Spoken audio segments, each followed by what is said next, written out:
Saat ini jumlah produksi gabah kering giling Kabupaten Banyuasin mencapai 1,3 juta ton dan itu merupakan upaya keras petani dan pemerintah Kabupaten Banyuasin untuk meningkatkan kesejahteraan para petani.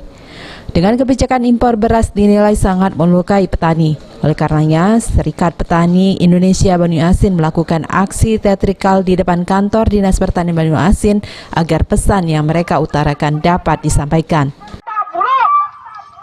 Mengembalikan fungsinya sebagaimana mestinya. Bahwa kami SPI Banyuasin mengutuk dan menolak dengan keras impor beras.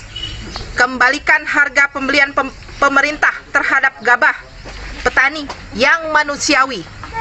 Kemudian kami meminta kepada pihak-pihak yang terkait yaitu Kementerian Pertanian, Kementerian Perdagangan, dan Bulog mengembalikan fungsinya sebagaimana mestinya, yaitu 1. Naikkan harga gabah, kembalikan harga pembelian pemerintah.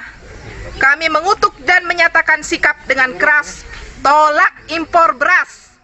Aksi ini sendiri berlangsung singkat dengan penjagaan ketat dari petugas. Sulaiman, PAL TV.